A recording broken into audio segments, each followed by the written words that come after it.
നമസ്കാരം, welcome to the India press. എൻ്റെ പേര് കൃഷ്ണരാജ്. ഞാൻ ഇന്ന് ഈ വീഡിയോയിലൂടെ നിങ്ങൾക്ക് പരിചയപ്പെടുത്തുന്നത് ഒരു മികച്ച ടെസ്റ്റിംഗ് മേഖലയിലെ അല്ലെങ്കിൽ സോഫ്റ്റ്വെയർ ടെസ്റ്റിംഗ് മേഖലയിലെ ഒരു അവസരത്തെക്കുറിച്ചാണ് ഈ വീഡിയോയിലൂടെ ഞാൻ സൂചിപ്പിക്കുന്നത്.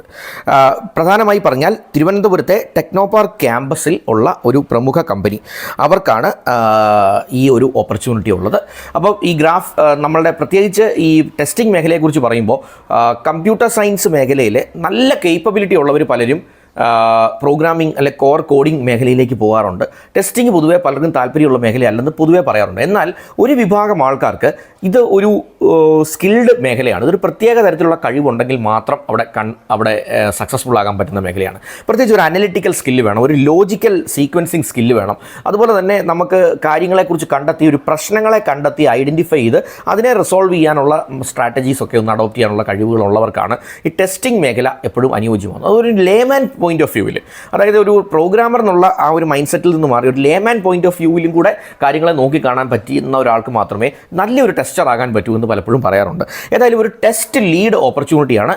ഇതിൻ്റെ എലിജിബിലിറ്റിയെക്കുറിച്ചും ലാസ്റ്റ് ഡേറ്റ് ഓഫ് ആപ്ലിക്കേഷനെക്കുറിച്ചും എങ്ങനെ അപ്ലൈ ചെയ്യണം എന്നുള്ളതിനെക്കുറിച്ചുമൊക്കെ ഞാൻ വീഡിയോയിൽ പറയാം. ഡീറ്റെയിൽസ് ഒക്കെ ഒന്ന് കേട്ട് മനസ്സിലാക്കാൻ ശ്രമിക്കുക.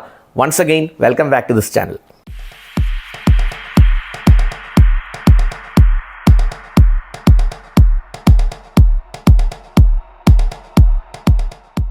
ഇൻട്രൊഡക്ഷനിൽ ഞാൻ പറഞ്ഞതുപോലെ തന്നെ ടെക്നോപാർക്കിലെ ഒരു മികച്ച ഓർഗനൈസേഷൻ, അവർക്കാണ് ഈ ടെസ്റ്റ് ലീഡ് പൊസിഷൻ, ഒരു സീനിയർ പൊസിഷനാണ് ഇവർ ഉദ്ദേശിക്കുന്നത്.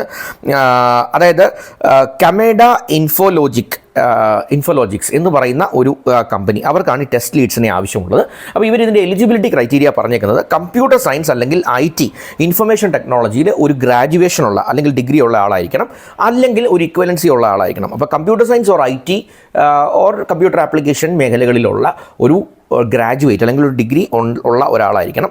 അതുപോലെ തന്നെ ടെസ്റ്റിങ്ങിൽ, സോഫ്റ്റ്വെയർ ടെസ്റ്റിങ്ങിൽ മിനിമം ഒരു 7 വർഷത്തെയെങ്കിലും ഒരു പ്രൊഫഷണൽ എക്സ്പീരിയൻസ് അവർ ആവശ്യപ്പെടുന്നുണ്ട്. കാരണം ഒരു സീനിയർ പൊസിഷൻ, ഇവർ ഉദ്ദേശിക്കുന്ന ടെസ്റ്റ് ലീഡ് എന്ന് പറഞ്ഞൊരു പൊസിഷനാണ്. അപ്പോൾ ടെസ്റ്റ് ടീമിനെ നയിക്കാൻ പറ്റുന്ന ഒരു പ്രൊഫഷണൽ എക്സലൻസ് അവർക്ക് വേണമെന്ന് അവർ എക്സ്പെക്റ്റ് ചെയ്യുന്നുണ്ട് എന്ന് നമുക്ക് അനായാസം മനസ്സിലാക്കാം. അപ്പോൾ ഒരു 7 വർഷം എക്സ്പീരിയൻസ് ഉള്ള ഒരു ടെസ്റ്റ് എഞ്ചിനീയറിനെയാണ് അവർ തേടുന്നത്. അതിൽ തന്നെ അവർ സൂചിപ്പിച്ചിട്ടുള്ള കാര്യം 2 വർഷത്തെ ഒരു എക്സ്പീരിയൻസ് ലീഡ് റോളിലായിരിക്കണം. അതായത് ടെസ്റ്റ് ലീഡ് എന്നുള്ള നിലയ്ക്ക് ഒരു 2 വർഷം പ്രവൃത്തി പരിചയം, ആകെ ഒരു 7 വർഷവും പരിചയം. അപ്പോൾ നിങ്ങൾക്ക് നല്ലൊരു ടെസ്റ്റ് എഞ്ചിനീയർ ആയിരിക്കണം, അതിൻ്റെ കൂടെ 2 വർഷത്തെ ടെസ്റ്റ് ലീഡായിട്ട് പ്രവർത്തിച്ചുള്ളൊരു പരിചയം കൂടെ ഉണ്ടെങ്കിൽ ഇത് നിങ്ങൾക്ക് അപേക്ഷിക്കാവുന്ന ഒരു നല്ല ഓപ്പർച്യൂണിറ്റിയാണ്. വീണ്ടും ഞാനൊരു കാര്യം പറയാം, ഇത് ഒരു ഫ്രഷർ ഓപ്പർച്യൂണിറ്റി അല്ല, ടെസ്റ്റിംഗ് പഠിച്ചിറങ്ങിയ ഒരാൾക്കുള്ളൊരു അവസരമല്ല. കാരണം ടെസ്റ്റ് ലീഡ് എന്നുള്ള ഒരു ഉയർന്ന ഒരു സാലറിയും കൊടുക്കാൻ അവർ റെഡി ആയിട്ടുള്ള ഒരു പൊസിഷൻ ആയതുകൊണ്ട് തന്നെയാണ് അവർ 7 ഇയേഴ്സ് എക്സ്പീരിയൻസ് ഉള്ളൊരു പ്രൊഫഷണലിനെ തേടുന്നത് എന്ന് നമുക്ക് വളരെ ഈസി ആയിട്ട് മനസ്സിലാക്കാം. അതുപോലെ തന്നെ മാനുവൽ ടെസ്റ്റിങ്ങിലും ഓട്ടോമേറ്റഡ് ടെസ്റ്റിംഗ് മെത്തഡോളജീസിലും ഒക്കെ ഉള്ളൊരു കേപ്പബിലിറ്റി ഉള്ളവരായിരിക്കണം. ടെസ്റ്റ് റോളിലുള്ള പ്രധാനപ്പെട്ട കാര്യങ്ങളെക്കുറിച്ചൊക്കെ നല്ല ധാരണയുള്ളവരായിരിക്കണം. ഇതെല്ലാമാണ് അവർക്ക് വേണ്ടുന്ന ആവശ്യങ്ങൾ. അപ്പോൾ ഏതായാലും നിങ്ങൾ ഈ ഒരു എലിജിബിലിറ്റി ക്രൈറ്റീരിയ മീറ്റ് ചെയ്യുന്ന ഒരാളാണ് എന്ന് സ്വയം തോന്നുന്നുണ്ട് എങ്കിൽ ഞാൻ ഡിസ്ക്രിപ്ഷനിൽ കൊടുത്ത ഒരു ഇമെയിൽ ID ഉണ്ട്, അതിലേക്ക് നിങ്ങളുടെ ആപ്ലിക്കേഷൻ ഷൂട്ട് ചെയ്യുക. നിങ്ങളുടെ റെസ്യൂമെ ഡീറ്റെയിൽഡ് ആയിട്ട് നിങ്ങളുടെ 7 ഇയേഴ്സ് എക്സ്പീരിയൻസും നിങ്ങളുടെ 2 ഇയേഴ്സ് ലീഡ് എക്സ്പീരിയൻസും ഒക്കെ കാണിക്കുന്ന റെസ്യൂമെ ഡെഫിനറ്റ്ലി അവരുടെ ID-യിലേക്ക് ഷൂട്ട് ചെയ്യാൻ ശ്രമിക്കുക. ഏറ്റവും ശോഭനമായ ഒരു കരിയർ ഈ മേഖലയിൽ ആശംസിക്കുന്നു. എൻ്റെ ഒരു വീഡിയോ ആദ്യമായിട്ടാണ് നിങ്ങൾ ഈ ചാനലിലൂടെ കാണുന്നതെങ്കിൽ സബ്സ്ക്രിപ്ഷൻ ബട്ടണൊക്കെ ഹിറ്റ് ചെയ്ത് ചാനലിനെ ഒന്ന് സപ്പോർട്ട് ചെയ്യാൻ ശ്രമിക്കുക. ഒന്ന് ലൈക്ക് ചെയ്ത് സപ്പോർട്ട് ചെയ്യാൻ ശ്രമിക്കാം. നിങ്ങളുടെ സുഹൃത്തുക്കൾക്കാർക്കെങ്കിലും ഇതൊരു പക്ഷേ ഉപകാരപ്പെട്ടേക്കാം എന്ന് തോന്നുന്നുവെങ്കിൽ അവർക്കും ഈ വീഡിയോ ഒക്കെ ഒന്ന് ഷെയർ ചെയ്ത് കൊടുക്കാൻ ശ്രമിക്കുക. Once again thanks for watching this video.